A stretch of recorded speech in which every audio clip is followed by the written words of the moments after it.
Você está ouvindo a mais um capítulo de uma das obras de Ellen Goldwhite. Para que você receba diariamente um novo capítulo, inscreva-se no canal, dê seu like e deixe seu comentário. Se estiver gostando, compartilhe em seus grupos de WhatsApp. Gratidão. Mensagens Escolhidas, volume 2. Conselhos Gerais. Os conselhos do Espírito de Profecia são sempre práticos. Da pena de Ellen G. White encontramos conselhos e instruções atinentes a quase todos os aspectos da vida cristã. Embora a maior parte dos assuntos das instruções dadas se ache representada nos testemunhos e em outros livros de Ellen G. White, o preparo de novos índices de matéria publicada, mas hoje esgotada, bem como de manuscritos inéditos, tem revelado itens de conselhos sobre determinados assuntos que se tornam de crescente importância hoje, com o surgimento de novas e difíceis situações. Esses itens aumentarão sensivelmente a riqueza das instruções que se acham agora nas mãos dos adventistas do sétimo dia. Como exemplo, citamos as declarações outrora inéditas sobre o problema da hipnose, que em alguns círculos médicos é considerada favoravelmente como meio de terapia. Os específicos conselhos de Ellen G. White acerca do emprego da hipnose no tratamento dos doentes e indicando os perigos de usá-la de qualquer modo são muito oportunos hoje. A sessão termina com conselhos concitando os adventistas do sétimo dia a considerar o valor do ambiente rural para seus lares. Estes são extraídos de fontes outras que não são os livros publicados, mas foram anteriormente apresentados no livreto Vida no Campo, com ênfase na importância de agir cuidadosa e avisadamente na escolha de nova localização para o lar no campo, fora das apinhadas cidades. Aqui, aparecendo nesta forma permanente, ficam à mão para pronta referência. Depositários do Patrimônio Literário White. Capítulo 32. Posição apropriada na oração. Tenho recebido cartas perguntando-me sobre a posição que deve ser assumida pela pessoa ao fazer oração ao soberano do universo. Onde obtiveram nossos irmãos a ideia de que deviam ficar em pé quando oram a Deus? Alguém que por cerca de 5 anos se educou em Battle Creek foi solicitado a fazer a oração antes que a irmã White falasse ao povo. Mas quando o vi pôr-se em pé enquanto os lábios se iam abrir em oração a Deus, minha alma foi levada no íntimo a dar-lhe uma repreensão pública. Chamando-o por nome, disse-lhe: prostre-se de joelhos, esta é sempre a posição apropriada. E apartou-se dele cerca de 1 tiro de pedra e, pondo-se de joelhos, orava. Lucas 22, 41. Mas Pedro, fazendo-a sair a todas, pôs-se de joelhos e orou, e voltando-se para o corpo, disse: Tabita, levanta-te. E ela abriu os olhos e, vendo a Pedro, assentou-se. Atos 9, 40. E apedrejaram a Estevão, que em invocação dizia: Senhor Jesus, recebe o meu espírito. E pondo-se de joelhos, clamou com grande voz: Senhor, não lhes imputes este pecado. E tendo dito isto, adormeceu. Atos 7, 59 e 60. E havendo dito isto, pôs-se de joelhos e orou com todos eles. Atos 20, 36. E havendo passado ali aqueles dias, saímos e seguimos nosso caminho, acompanhando-nos todos com suas mulheres e filhos até fora da cidade. E postos de joelhos na praia, oramos. Atos 21, verso 5. E perto do sacrifício da tarde, me levantei da minha aflição, havendo já rasgado o meu vestido e o meu manto, e me pus de joelhos, e estendi as minhas mãos para o Senhor meu Deus, e disse: Meu Deus, estou confuso e envergonhado para levantar a Ti a minha face, meu Deus, porque as nossas iniquidades se multiplicaram sobre a nossa cabeça, e a nossa culpa tem crescido até os céus. Esdras 9, versos 5 e 6. Ó, vinde, adoremos e prostremos, ajoelhemos diante do Senhor que nos criou. Salmo 95, verso 6. Por causa disto me ponho de joelhos perante o Pai de nosso Senhor Jesus Cristo. Efésios 3, 14. E todo este capítulo, se o coração for receptivo, será uma lição preciosa como a que mais o seja. Quando em oração a Deus a posição indicada é prostrado de joelhos, Este ato de culto foi exigido dos 3 hebreus cativos na Babilônia. Mas tal ato era preito que só deveria ser prestado a Deus, o soberano do mundo, o dominador do universo. E esses 3 hebreus recusaram-se a dar essa honra a qualquer ídolo, mesmo que fosse de ouro puro. Ao fazer assim, estariam para todos os efeitos a prostrar-se ao rei da Babilônia. Recusando-se a fazer como o rei ordenara, sofreram castigo e foram lançados na fornalha de fogo ardente. Mas Cristo veio pessoalmente e andou com eles no meio do fogo e nada de mal lhe sucedeu. Tanto no culto público como no particular, é nosso dever prostrar-nos de joelho diante de Deus quando lhe dirigimos nossas petições. Este procedimento mostra nossa dependência de Deus. Na dedicação do templo, Salomão estava em pé a olhar para o altar. No átrio do templo havia uma base de metal, e depois de subi-la ele ficou em pé e levantou as mãos ao céu e abençoou a enorme congregação de Israel. E toda a congregação de Israel estava em pé. Porque Salomão tinha feito uma base de metal de 5 côvados de comprimento e de 5 côvados de largura e de 3 côvados de altura, e a tinha posto no meio do pátio e pôs-se nela em pé e ajoelhou-se em presença de toda a congregação de Israel e estendeu as suas mãos para o céu. Segundo Crônicas, capítulo 6, verso 13. A longa oração que ele fez então era apropriada para a ocasião. Foi inspirada por Deus, respirando os sentimentos da mais elevada piedade, combinada com a mais profunda humildade. Uma frouxidão progressiva. Apresento estes textos comprovativos com a pergunta: onde recebeu o irmão H sua educação? Em Battle Creek.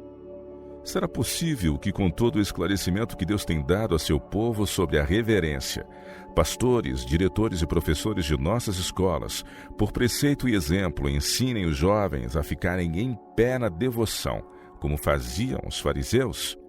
Consideraremos isto demonstrativo de sua presunção e importância própria?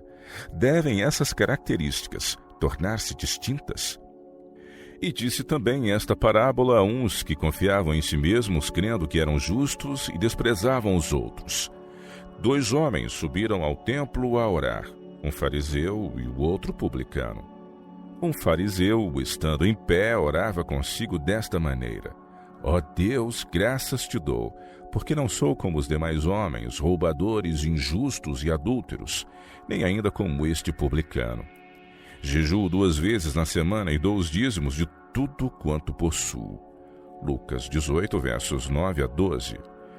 Note-se que foi o fariseu que a si mesmo se justificava, que não se encontrava em posição de humildade e reverência diante de Deus. Mas estando de pé em sua soberba presunção, ele contou ao Senhor todas as suas boas obras. O fariseu, estando em pé, orava consigo desta maneira.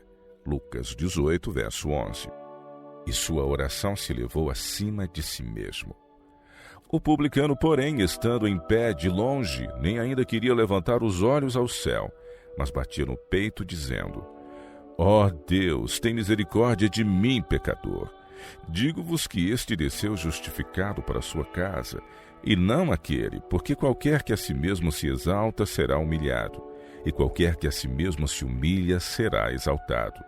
Lucas 18, versos 13 e 14.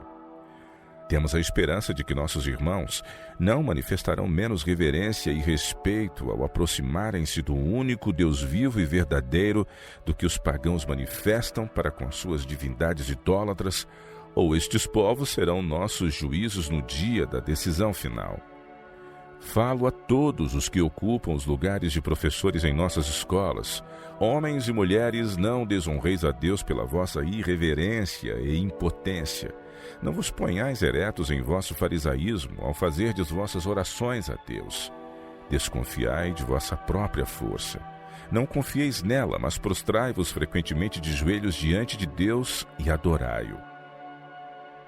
Prostrado de joelhos. E quando vos reúnes para adorar a Deus, não deixeis de vos prostrar de joelhos diante dele. Que esta ação testifique de que toda alma, e corpo e espírito estão em sujeição ao Espírito de verdade. Quem tem examinado a palavra diligentemente à procura de exemplos de orientação neste respeito? Em quem podemos confiar como professores de nossas escolas nos Estados Unidos e nos outros países? Deverão os alunos voltar às suas pátrias depois de anos de estudos, com ideias pervertidas acerca do respeito, da honra e da reverência que deviam ser dados a Deus, e sem se sentirem sob o dever de honrarem os homens de cabelos brancos, os homens de experiência, os escolhidos servos de Deus que têm estado relacionados com a obra de Deus durante quase todos os anos de sua vida? Aconselho a todos os que frequentam escolas na América do Norte ou em qualquer outro lugar a que não absorvam o espírito de irreverência. Compreendei ao certo por vós mesmos que espécie de educação necessitais para que possais ensinar outros a obter aptidão de caráter que suportará a prova que em breve sobrevirá a todos que vivem neste mundo. Convivei com os mais sólidos cristãos. Não escolhais os professores ou alunos pretensiosos, mas aqueles que mostram a mais profunda piedade, aqueles que têm o espírito de inteligência das coisas de Deus. Estamos a viver em tempos perigosos. Os adventistas do sétimo dia fazem a profissão de ser o povo que guarda os mandamentos de Deus, mas estão a perder o seu espírito devocional.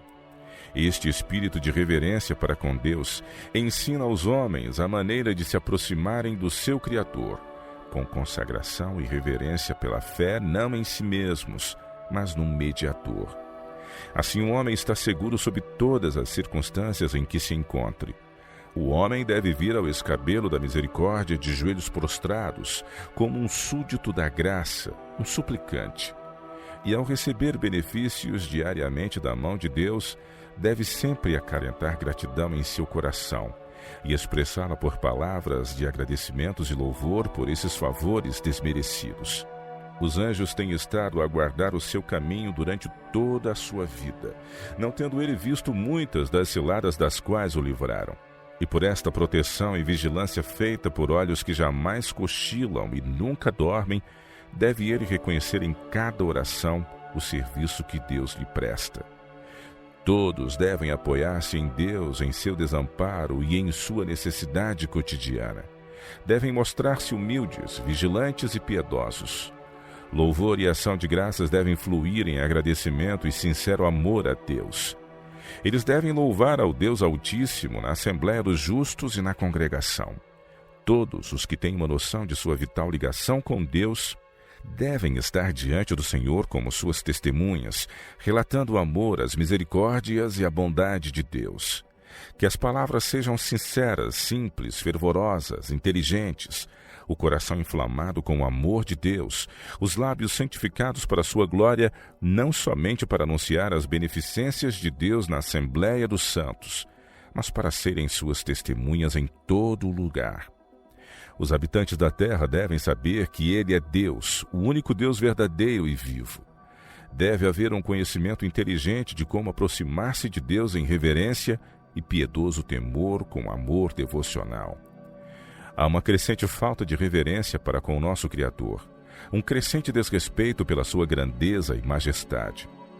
Mas Deus nos fala nestes últimos dias. Ouvimos sua voz na tempestade e no ribombar do trovão.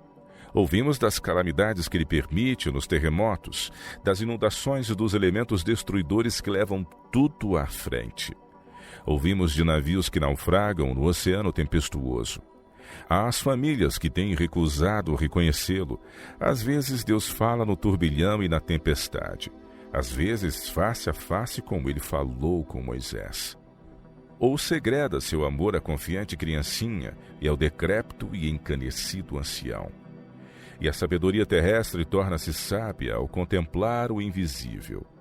Cubram todos a face quando se ouve a voz mansa e delicada que sucede ao turbilhão e à tempestade que deslocam as rochas, porque Deus está muito perto. Que se escondam em Jesus Cristo, porque Ele é o seu esconderijo. Sua mão ferida cobrirá a fenda na rocha, enquanto o humilde suplicante prostrado espera para ouvir o que o Senhor diz ao seu servo. Não há lugar impróprio para a oração. Não há tempo nem lugar impróprios para se erguer a Deus uma oração.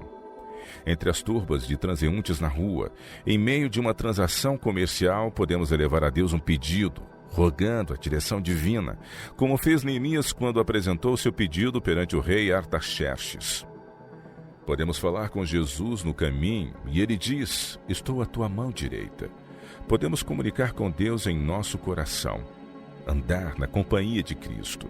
Quando empenhados em nossos trabalhos diários, podemos exaltar o desejo de nosso coração, de maneira inaudível aos ouvidos humanos, mas essas palavras não amortecerão em silêncio nem serão perdidas. Coisa alguma pode sufocar o desejo da alma. Ele se ergue acima do burburinho das ruas, acima do barulho das máquinas. É a Deus que estamos falando, e nossa oração é ouvida. Para orar não é necessário que estejais sempre prostrados de joelhos. Cultivai o hábito de falar com o Salvador quando sós, quando estáis caminhando e quando ocupados com os trabalhos diários.